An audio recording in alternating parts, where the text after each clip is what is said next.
Você já parou para pensar em quanta água é levada para fazer um hambúrguer? Um par de calça jeans? Um café? Pois é, essa foi a discussão de hoje no Water Innovation Labs, esse evento que eu estou participando, criado pela ONG Waterlution. Em uma das apresentações que a gente teve hoje, veio essa discussão de quanta água é necessária para a gente criar as coisas que nós estamos acostumados a usar no nosso dia a dia. E adivinhe, é muita coisa. Por exemplo, para um hambúrguer é necessário 2.000 litros de água. Para um café, 140 litros de água. Para uma calça jeans, 10.000 litros de água. E aí a gente começa a observar as coisas ao nosso redor de outra forma quando a gente observa essa pegada hídrica em volta de praticamente tudo que a gente usa. Eu achei muito interessante hoje essa abordagem, gente, para quem ainda não ouviu falar dessa ONG que faz esse trabalho. Vou deixar para vocês aqui os links deles, porque eles têm esse programa maravilhoso do Water Innovation Labs. Hoje a gente falou muito, sobre essa relação humana com a água, como é que ela está envolvida também, por exemplo,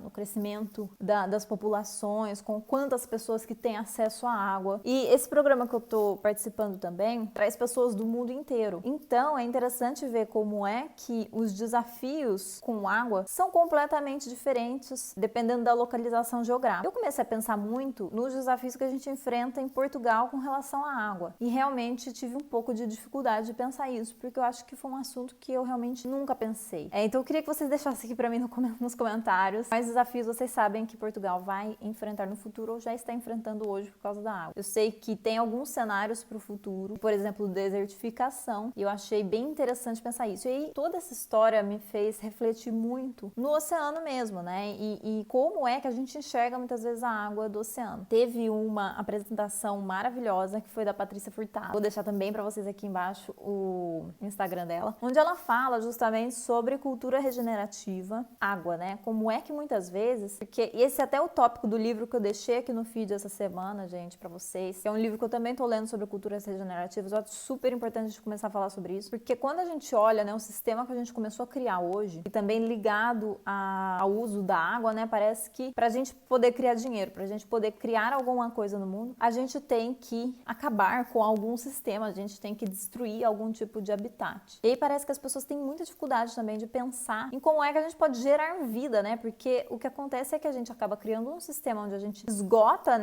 o que a gente chama de recursos naturais, que a palavra em si também está muito errada, e a gente acaba olhando para tudo como se fosse realmente um recurso. Então, para a gente ter acesso a algumas coisas, a gente precisa de devastar inteiros ecossistemas, e essa visão está muito distorcida, assim, porque aonde a gente vai chegar com isso, quando a gente realmente para pensar no planeta como um todo, na população que vai crescer daqui a uns anos, e a forma que a gente está criando de consumo e também de olhar para a natureza, ela é absolutamente insustentável, Então, deixem aqui para mim os comentários, gente, sobre isso. É um tema que eu adoraria conversar com vocês. A Paty trouxe hoje na apresentação dela dentro do Water Innovation Labs até anotei aqui, gente, para falar com vocês, essa ideia da água que é super diferente do que a gente está acostumado a pensar. Vou dar um exemplo aqui para vocês. Quando eu fiz o meu mestrado em ordenamento marítimo, a gente olhava para o oceano, a gente olhava para o mar como algo muito técnico, porque foi um mestrado científico. Então a gente tinha essa visão de olhar para o oceano, olhar para a água como recursos, como lugar a ser explorado, dessa forma. E aí, depois que eu saí do mestrado, depois que eu comecei a trabalhar em algumas áreas, eu comecei a questionar muito essas palavras que a gente usa e essa visão que a gente tem. Primeira, a visão de que água, e o oceano mesmo é um recurso. Mas assim, recurso para quem? Recurso por quê? Quem diz que é um recurso? Quando a gente olha na idade da Terra, do planeta Terra, ele data de mais ou menos 4,5 bilhões de anos. E a espécie humana só está no planeta há quase 300 mil anos. É isso.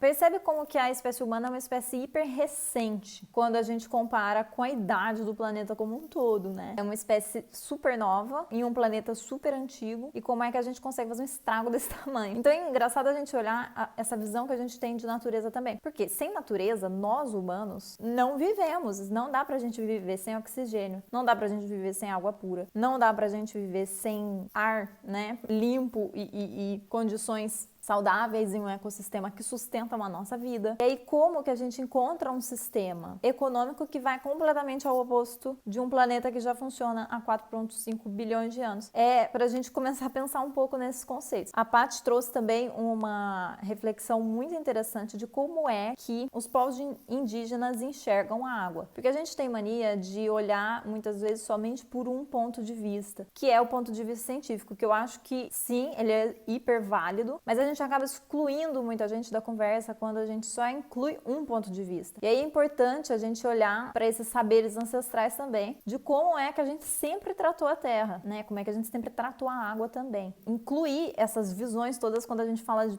por exemplo, planejamento urbano, quando a gente fala de tratamento de água, né? Fica aí uma reflexão para vocês, né? Como é que será que outras pessoas enxergam a água? Porque não é apenas uma visão que deveria ser a mais, enfim, aceita, né?